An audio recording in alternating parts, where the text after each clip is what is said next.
Okay, so today's lesson is on drag, in particular how it affects fluids. So we do this in mechanics, but we're going to go in a little bit more detail when talking about the drag force. We can call it the fluid dynamic drag or the hydrodynamic drag. And there's two forms of drag that can happen. You can have form drag, which has to do with the shape of the object, and you can also have skin drag, which has to do with like the outer skin of the drag there. C-dubs, I can't believe you showed up. Long time no see. So you have the form drag and you have the skin drag. Those are the two different types of drag that you have. So our focus for this lesson is going to be on the form drag or the shape of the drag. And so here we're going to assume an object that's falling into a, I always show up, get out of here. So we're going to assume that the object is falling into some fluid here, and it's falling because the density of the solid is going to be greater than the density of the fluid, which I use as lowercase l. So as it falls, it's going to experience a bunch of different forces. The first force, obviously the thing that's causing it to go down, is the force due to gravity, Fg. Now there are three forces, as a matter of fact, that are causing it to go up. There's going to be one force, which we would say is the buoyant force, Fb.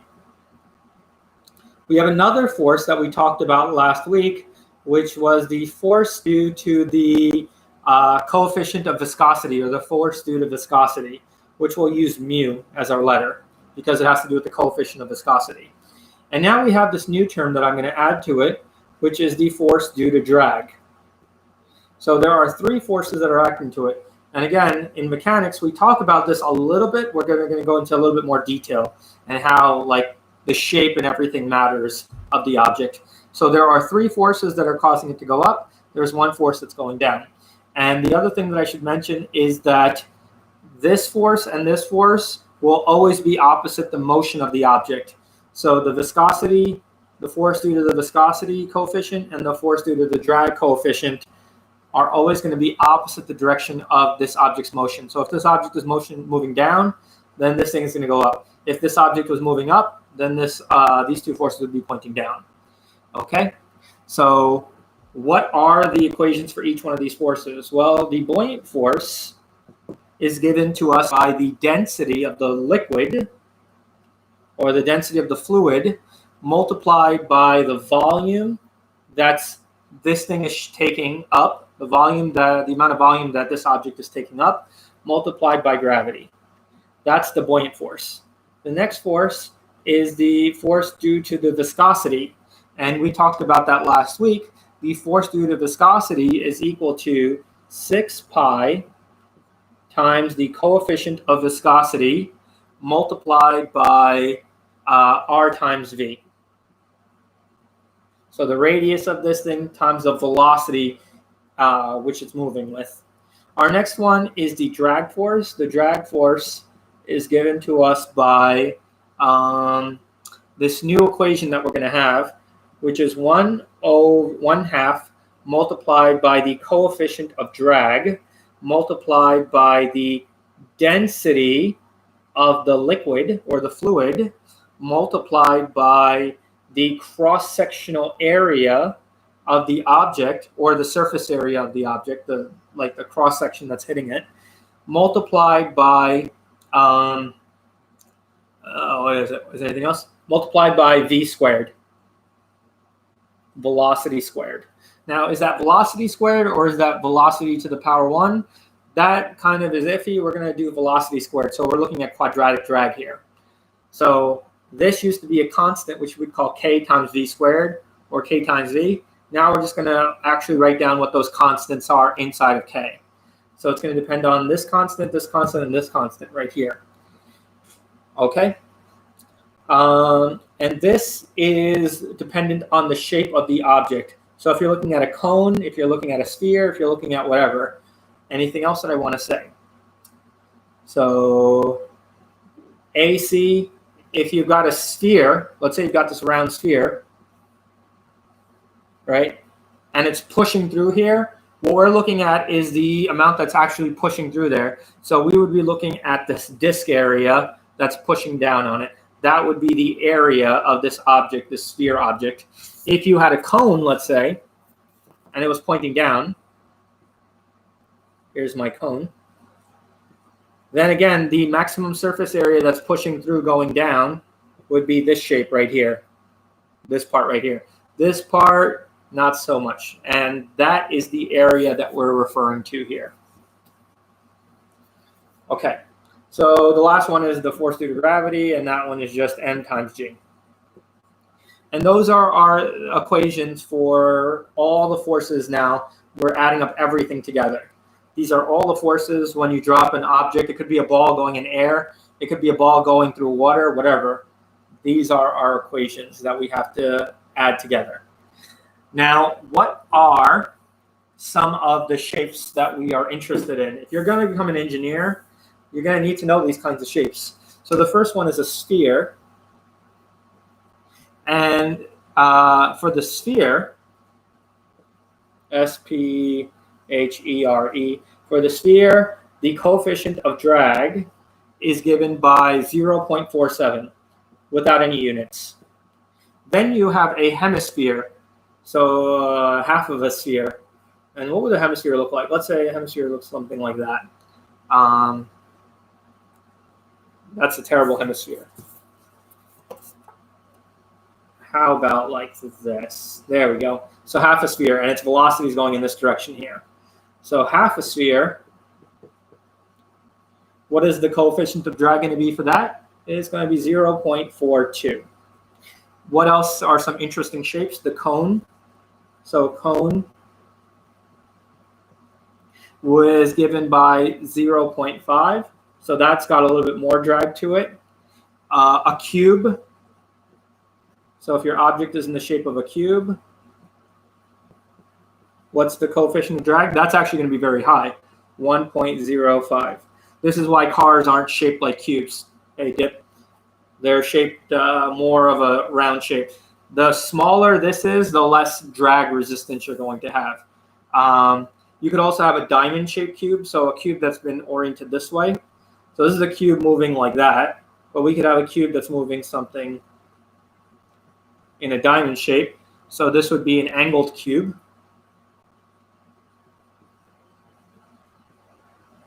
And for an angled cube, it's actually less, 0.8. A long cylinder. For a long cylinder, the coefficient of drag is 0.82. Oops. 0.82, so very close to an angled cube. You also have a short cylinder, and a short cylinder will actually have a larger coefficient of drag, 1.15. So that's not a shape you want to have when you're designing an aerodynamic vehicle. And the last two, which are going to be the ones that most cars take the form of, I'll put it up here, is the teardrop, or also called the streamlined body. And the streamlined body looks something like this. So it's curved from the top, curved from the bottom. So air pushes through that way, air pushes through that way. And the coefficient for a streamlined body or teardrop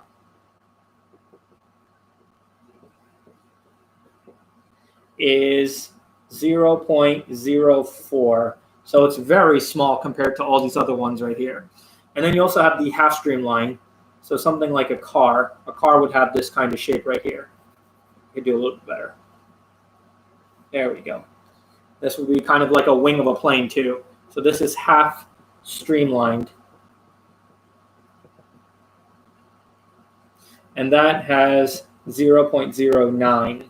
So a little bit more than this one, but those are our coefficients of drags. Okay, so what does the drag force actually do? When you have an object falling in a fluid, what the drag force is the force that's required to push the fluid out of the way. So the drag force is trying to push all the fluid out of the way. If this thing was going in this direction here, if the velocity was like that, the drag force is the force that's trying to push all the molecules away, is what we call the drag force. Okay? So an example. We're going to put everything together. We've got a object inside a fluid.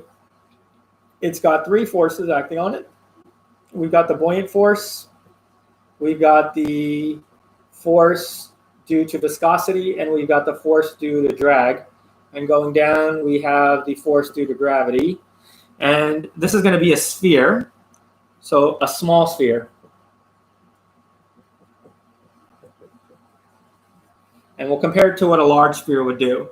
The radius of the sphere, because it's small, is 1 millimeter. And it's going to fall with a velocity, fall with v equaling 5 meters per second. So 5, let's make it go slow too. So it's a small object and it's slowly falling down. So 5 centimeters per second. And what we want to know is the fluid. Well, the fluid is water. So fluid is water at 20 degrees Celsius, because we know that the density of water at 20 degrees Celsius is 1,000 kilograms per meter cubed. So that's the information. And the first thing we want to do is find the drag force. So to solve for the drag force, you just use the equation 1/2 C, the coefficient of drag, times the density of water multiplied by the cross-sectional area of the object multiplied by the velocity squared. And so when we plug in our numbers, we have 1/2. The coefficient of drag for a sphere, a solid sphere, is given by 0.47.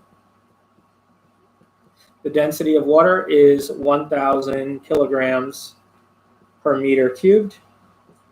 The cross-sectional area is the area of a sphere, which is the area of a circle. So it's going to be pi times r. R is 0.001 meter squared. So C, 1/2 C, density, area, and the velocity. The velocity is 0.05 meters per second squared. So you got to square that. And so the drag force equals 1.85 times 10 to the power minus 6 newtons. So that's how much drag force we have. What about the other forces? What about the buoyant force? Well, if we solve for the buoyant force is just the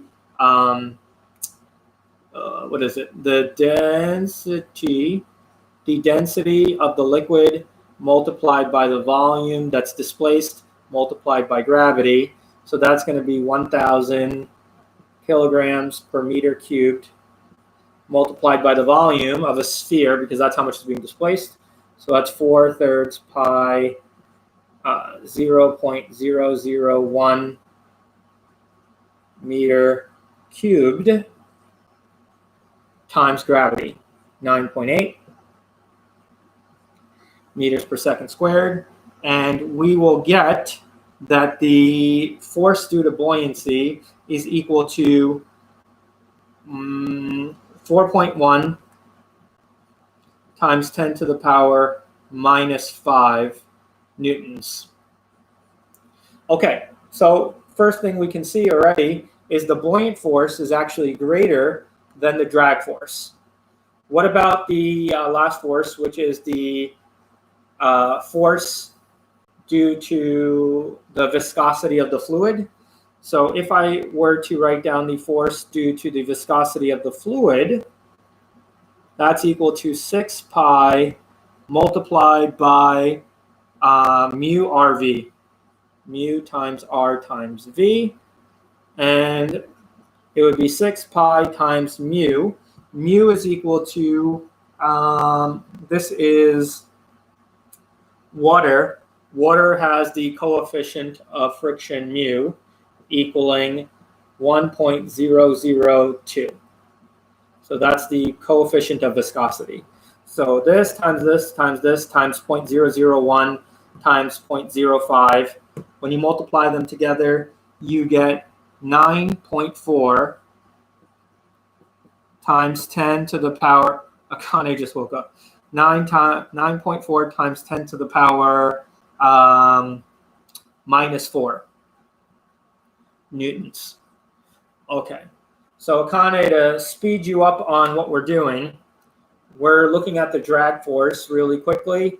And so these are all the forces for an object that's falling in a fluid. That's the idea. And so you have the buoyant force, the force due to viscosity, and the drag force. This is the new equation that you're looking at when you did physics C. This was K times V squared, or K times V, but we're actually expanding it. So this is the coefficient of drag, this is the density of the liquid, and this is the cross-sectional area of an object. Okay? So that's the new force we're interested in. And all we're doing is comparing all the forces together. Now, what you can see for this example, and we're going to do another example in just a bit, is for a small sphere that's moving slow. Remember, it has to be a small object that's moving slow. You can compare these three results here.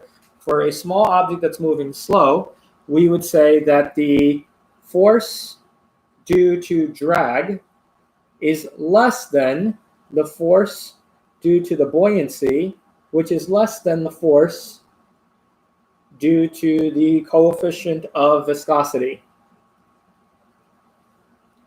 And it's 100 times less. So 10 to the minus 4, 10 to the minus 5. That's a difference of 10. 10 to the minus 4, 10 to the minus 6, it's a difference of 100. So if it's an object that's moving really, really slow, you can ignore buoyancy, the force of drag. It's not going to really have much of an effect. But the faster the object goes, the larger the drag is going to be. So let's compare the results and see what happens. We're going to do a similar example, except we're going to change a few things. I'm going to change it to a sphere, not a small sphere, but just a sphere. The radius of the sphere is not 1 millimeter, but instead it's going to be 15 centimeters. And the velocity isn't going to be 0.5 centimeters per second. We'll give it some decent velocity of 20 meters per second. And everything else is the same. So we can still draw out our equation like this. And now we're going to figure out what each of these values are going to be. Oh, and we need to know the mass of this object now. That's going to matter because we're going to do a little bit more with this.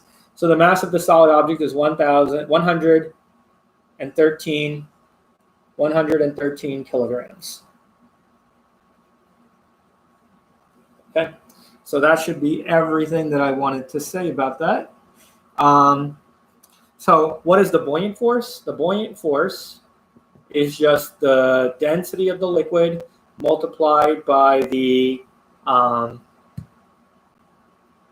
volume multiplied by G. So the only thing that's changed is the volume. The volume is now 15 centimeters that you have to combine to it instead of 0.1 centimeters. So when you do the volume of the sphere and you plug all of this in, you will get 138 newtons. Okay, so the buoyant force went up by quite a bit. What about the coefficient of viscosity force? Well, that's just 6 pi times mu rg. And so what's changing here? The radius again. This stays the same, this stays the same. So we've changed the radius size. So what's the coefficient, the force due to the coefficient of viscosity going to be? When you multiply these numbers across, you will get 57 newtons. Already we can see a difference. Before we said that the coefficient of viscosity was the largest. Over here you can see that the buoyant force is already larger than the coefficient of viscosity force. And what about the drag force? The force due to drag is equal to 1/2 the drag coefficient of the shape multiplied by the density of the fluid multiplied by the area cross-sectional multiplied by the velocity squared. So what's changing here? The area is changing because the radius changed. This stays the same because it's still a sphere. This stays the same because we're still in liquid water. And the speed has changed. So when we plug in all of our numbers into the force of drag here, we will end up with 6,644 newtons. So now when you have a large object moving at a relatively large speed, what we get is that the force of drag is greater than the buoyancy force, which is going to be greater than the coefficient of viscosity. So for very large speeds, for large objects, this is the leading force. For small objects that are moving slow, it's the viscosity that's going to be the determining force. And all three of these right here are acting as what we call the retarding force, the slowing down force. Okay? So you have to be careful. Drag and the force due to viscosity are not the same thing, but they are forces that slow you down. Okay. I guess you could think of coefficient of viscosity force sort of similar to the, like, how could we say this for a solid object? Let's say you had a box moving like this or along this direction here. You know, there's going to be a frictional force along the box, but there's also the force due to air resistance. So the frictional could be sort of like the viscosity, and the drag force would be because of the air. Something similar to that, akin. Let's keep going.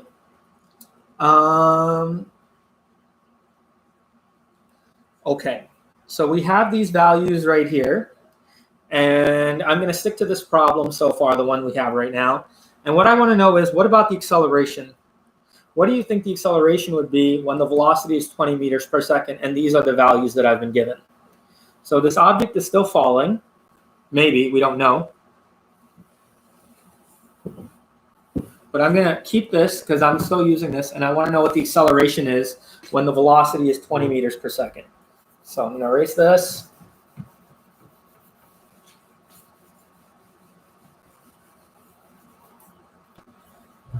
And so how do we find the acceleration given those values for my forces? So, well, the sum of forces equals mass times acceleration. So the acceleration has to equal the sum of forces divided by the mass of the object. And here, that would be equal to 1/m multiplied by, there's one force going down, the force due to gravity, minus the coefficient, minus the coefficient of viscosity, minus the coefficient of drag, minus the buoyant force, all of which are going up. And that has to equal the acceleration. And we can just plug in the numbers here because we know each one of these values here, except for this one right here. I didn't solve for it yet. But the acceleration is going to equal 1/113 kilograms. That's the 1/m, multiplied by the force of gravity, which is 113 kilograms multiplied by 9.8. minus the coefficient of viscosity, which was 57 newtons, minus the drag force, which was 6,644, minus the coefficient of buoyancy, which was 138 newtons. And so that is the acceleration of this object, the acceleration when the velocity is equal to 20 meters per second going down. So when the velocity is 20 meters per second going down, we multiply these numbers together and we get negative 50.7 meters per second squared. So at this speed right here of 20 meters per second going down the fluid, you are going to have an acceleration going up at 50.7. So that's a very large acceleration. That's, what is that, 5 times your weight, or the 5 times the weight going upwards. So it doesn't want to move that fast. In fact, it wants to move at a much slower speed, at terminal speed. So this thing is very large. Well, what about if we did this for the acceleration when the velocity is equal to, let's say, 10 meters per second going down? So what's the acceleration when you're at 10 meters per second going down? What would change in our problems here? The only thing that's changing is the buoyant force is still 138. The coefficient of viscosity doesn't depend on the velocity. So this and this are going to, wait, am I missing something with the coefficient of viscosity? Yeah, I am. This isn't a G, this is a V. So the coefficient of viscosity does depend on D. So this is going to change, and it's going to be a linear relationship. So if this was 20 before, we ended up with 57. So if we're at 10 now, we take half of that, which would be, what is that? 27, 28, 28.5. So this would be 28.5 now for this number. And the drag force is quadratic. So if I decrease it by half, I have to take a fourth of this value right here. So whatever this thing is divided by a 4 would be the new drag force. So when we plug in our numbers into there, where gravity and buoyancy still stay the same, it's only these two values that are changing. What's the new acceleration going to be? It's going to be negative 6.4 meters per second squared. So the acceleration is still up, but look at this. It went from 50 to 6. That's quite a bit of factor. That's almost 9 times the factor. 9 times 6, 48, 8 times. 8 times. So roughly 8 times the acceleration drop. So by decreasing by half the velocity, the acceleration is not that strong.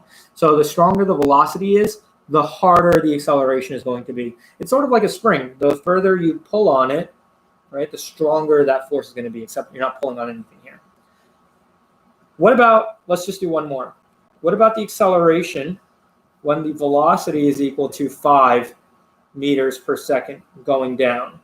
If we had the velocity at 5 meters per second going down, we actually end up with a positive value for acceleration. Acceleration is going to equal positive 4.8 meters per second squared, which means now the acceleration, instead of going up, is pointing down. So if you go too slow, then the terminal velocity is going to have to go in the opposite direction. So the terminal velocity, because the acceleration is negative here and positive here, the terminal velocity has to be somewhere between 10 and 5 meters per second. Because here you have a negative acceleration, here you have a positive acceleration. And that point of where that derivative goes to maximum would be where the terminal velocity is 0. So now the question is, well, what is the terminal velocity? We know it has to be somewhere between 10 and 5 meters per second going down, but what is that actual speed? All right, so how do we find the terminal velocity?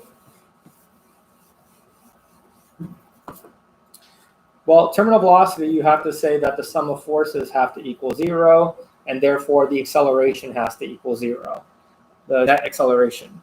So what we could do is we would write down our equation, the force of gravity minus the force of drag, minus the force of buoyancy, minus the force due to the coefficient of viscosity, all has to equal 0.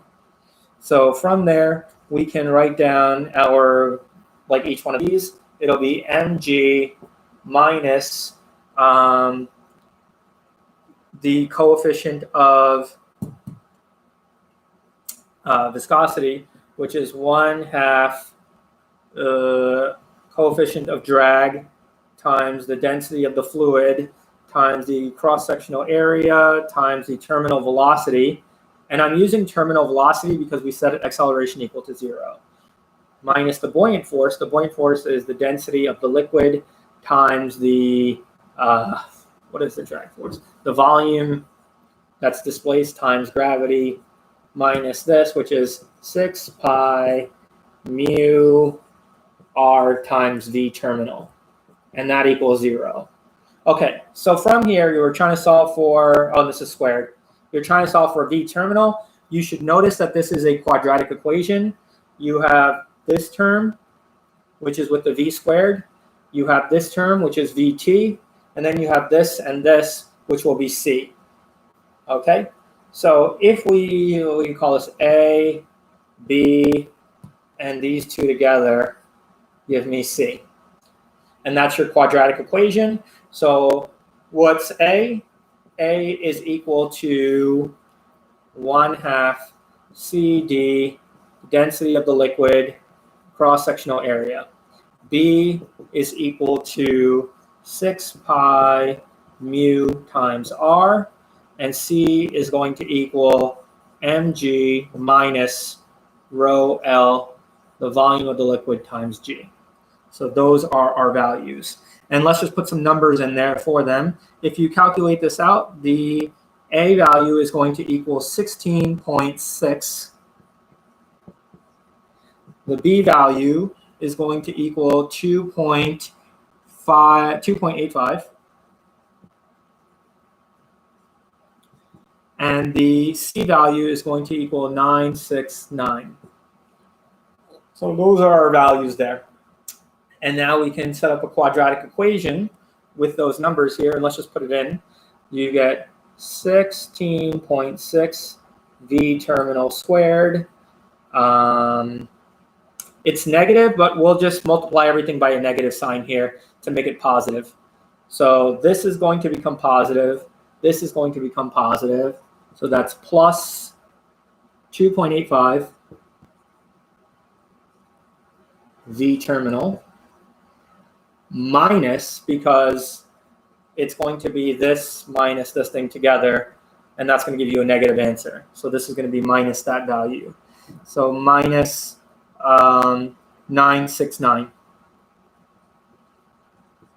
All of that equals 0. And you can plot this into your calculator, use the quadratic equation. You're going to get a positive value and a negative value. You're going to take the positive value. So using the quadratic equation, you get the terminal velocity is equal to, well, we said that it should equal somewhere between 10 and 5 going down. The terminal velocity, as it turns out, is equal to 7.56 meters per second. And so that's how fast you need to be going when the force is going down and the force is going up, cancel each other out, and you're just moving at a constant speed. So this is how you find the terminal velocity when you have all the different types of retarding forces driving your system here. And the final thing is, what if the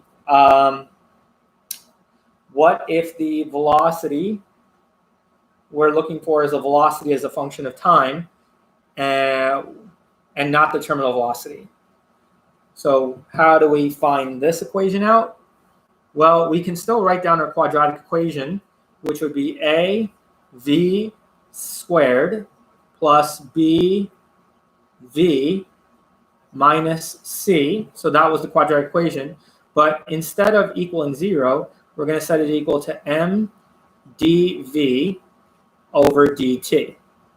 And now you have a differential equation. So you can separate these out using the separation of variable methods, and you will get dt over m on one side, and on the other side you would get dv over this whole thing, av squared plus bv minus c, and you're going to integrate it from some time 0 to t, and this is going to be v naught to v as a function of t, where v naught could be 0 or v naught could be whatever speed you want it to be, because we started our question at 20 meters per second going down, so we would do 20 there. But it could be any speed, and then you integrate this and you solve for it.